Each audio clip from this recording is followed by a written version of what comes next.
I have always believed in love. Maybe too much. I thought every man who smiled at me carried good intentions. My first boyfriend in the university was everything I thought I wanted. Tall, smooth-tongued, and overly affectionate. But then, one evening when I surprised him at his hostel in Unilag, I found him on the bed with another girl, their laughter echoing in my ears like a cruel soundtrack. That was my first heartbreak, and it left a scar deeper than I cared to admit. Still, I didn't give up. The next man came with promises of heaven on earth. He was caring at first, but soon I realized he only cared about my wallet. Every other day, he had one story or the other. School fees for his younger brother, rent about to expire, his mother in the hospital. I spent and spent until I had nothing left, not even my self-respect. By the time I ended that relationship, my heart was bruised beyond recognition. Each time I cried, my mother would say softly, "Ada, love is not found in the arms of every smiling man. Sometimes a parent knows the right one for you." But I never listened. Not yet. My mother had always spoken about one particular man, the son of her closest friend, whom she had known since childhood. She never forced me, but her words always lingered.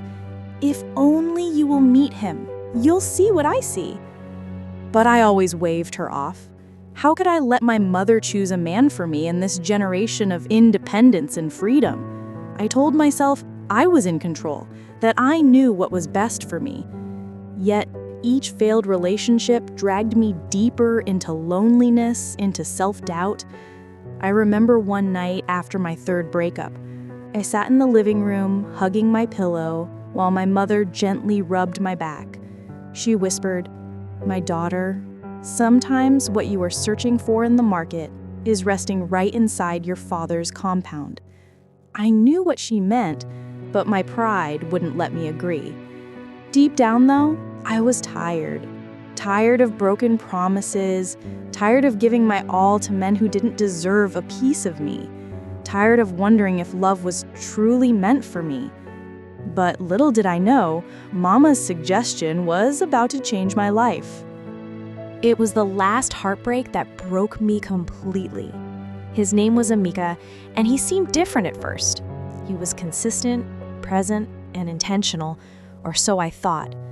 But one rainy evening, I decided to visit his apartment unannounced. The door was slightly open, and what I saw inside still makes my stomach churn. Another woman, wrapped in nothing but his shirt, cooking noodles in my pot. My pot! And when I confronted him, instead of shame, he laughed and said, "You're too emotional. You knew I wasn't ready for commitment." That night, I cried like never before. My tears soaked my pillow until it was wet like a stream. I couldn't breathe. I couldn't sleep. I couldn't even look at myself in the mirror. I had given my body, soul, and time to men who only took me for granted. I felt like a fool. When Mama came into my room and saw me trembling, she didn't scold me. She simply held me and whispered, "You have suffered enough, my child. Let me take you to someone who will treasure you. Just meet him once, for me." For the first time, I listened. I agreed, reluctantly, to meet this so-called man Mama had been talking about for years. His name was Chike. Mama arranged for us to meet at a quiet cafe in Garki, Abuja. I dressed casually, not wanting to impress anyone. In my heart, I told myself it was just to make Mama happy. But when I walked in and saw him, my steps faltered. He was seated by the window, sunlight spilling across his skin, highlighting features that seemed almost unreal. Broad shoulders, a calm smile, and eyes that carried both warmth and strength. When he stood up to greet me, I realized I was staring. His voice was deep yet gentle as he said, "Ada, it's a pleasure to finally meet you. Your mother has told me so much about you." We talked for hours, laughing like old friends. He didn't rush the conversation, didn't try to impress me with fake promises. Instead, he listened, really listened. And for the first time in years, I felt seen. When I returned home, Mama's knowing smile met me at the door. "So?" she asked. I tried to hide my excitement, but my heart had already betrayed me. The days that followed were like something out of a dream. Chike called me every morning, not just to say hello, but to ask how I truly felt. He remembered the little details: my love for suya, my dislike for loud places, my obsession with reading novels at night. One evening, he drove me to Jabi Lake. The breeze danced around us as we walked by the water, hand in hand. I remember laughing so hard my stomach hurt, while he looked at me with that smile that made me feel safe. It was strange, having a man who didn't demand anything, who didn't drain me emotionally or financially. Instead, he poured into me. He prayed with me, encouraged my dreams, and treated me like a queen without making me beg for respect. I found myself smiling more, glowing even. My friends noticed, Mama noticed, and deep down, I realized I was falling. But this time, I wasn't afraid. For the first time, butterflies returned to my stomach. Not the anxious ones, but the kind that made me believe maybe, just maybe, love wasn't a lie. It was a Saturday evening, and Chike invited me over for dinner. His apartment was simple yet elegant, filled with a scent of freshly cooked jollof rice. We ate, we laughed, and we shared stories about our childhood. As the evening wore on, the generator hummed softly, casting a warm glow from the bulbs. At one point, I spilled juice on my dress, and he quickly offered me his shirt to change into. When I stepped out wearing it, oversized and soft against my skin, his eyes lingered. But he didn't rush. He didn't pull me forcefully like the others had. Instead, he whispered, "You look beautiful, Ada." His hand brushed mine lightly, sending shivers up my arm. I could feel the electricity, the unspoken desire between us. When he finally leaned closer, his lips brushed my forehead instead of my mouth. That single gesture shook me more than 100 kisses. It was respect, intimacy, and love woven into one. My heart trembled as I realized this was different. This was safe. This was pure. That night, I couldn't sleep. His shirt smelled like him, and I buried my face in it, smiling like a little girl in love for the very first time. Mama pretended she wasn't watching, but I knew she was. Every time I came home with that unconscious smile plastered across my face, she would just nod knowingly. Sometimes I caught her humming old love songs while cooking, her eyes glistening with happiness. One Sunday afternoon, as we sat together after church, she held my hand and said softly, "You see now? A mother's eyes are not blind." Tears filled my eyes. I wanted to argue, to tell her I still had doubts, but deep inside, I knew she was right.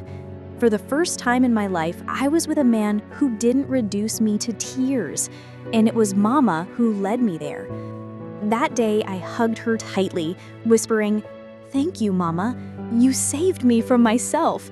She only smiled and kissed my forehead, whispering prayers I didn't fully hear, but I felt them deeply. Sometimes I wondered if my late father had whispered to her spirit, guiding her towards Chike. Because truly, it felt like fate had finally smiled on me. One rainy evening, Chike and I sat together on his balcony, watching droplets race down the railings. The city lights of Abuja sparkled in the distance. My head rested on his shoulder, and for a long time, we didn't speak. Then he turned to me, his hand gently lifting my chin so our eyes met. "Ada," he said, voice steady, yet filled with emotion. "From the moment I met you, I knew you were the one. You make me want to be a better man. Will you let me love you the way you deserve?" Tears streamed down my cheeks before I could stop them. My heart swelled with emotions too big for words. No man had ever spoken to me like that. Not with empty promises, but with truth. I whispered a shaky, "Yes." He kissed my hand, then pulled me into his arms, holding me as if letting go would end his world. And in that moment, I knew. This was the love I had prayed for all my life. It happened on a quiet Sunday evening. Chike had invited me and Mama for dinner. I thought nothing of it until midway through the meal when the lights dimmed slightly and soft music began to play. He stood up, walked over to me, and slowly knelt down. My heart raced so loudly I could barely hear his words, but I caught enough. Ada, you are my answered prayer. You are my peace, my joy, my future. Will you marry me? I gasped, tears already blinding my vision. Mama clapped her hands, whispering prayers of gratitude. My body trembled as I said the words that sealed my destiny. Yes, Chike, 1,000 times yes. The ring slid onto my finger, sparkling under the lights, but nothing sparkled brighter than the love shining in his eyes. In that moment, surrounded by joy and prayers, I realized my broken past was only leading me to this perfect future. As I sit now, writing these words, my heart is overwhelmed. I think back to all the tears, the betrayals, the nights I thought I would never know true love. And then I think of Mama, her patience, her wisdom, her quiet prayers. She saw what I could not.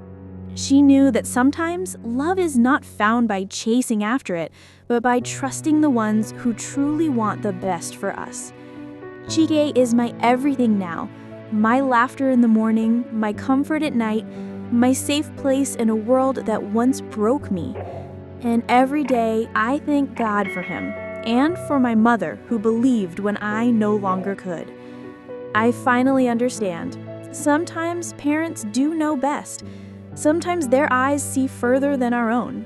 And because I listened, I found the love of my life.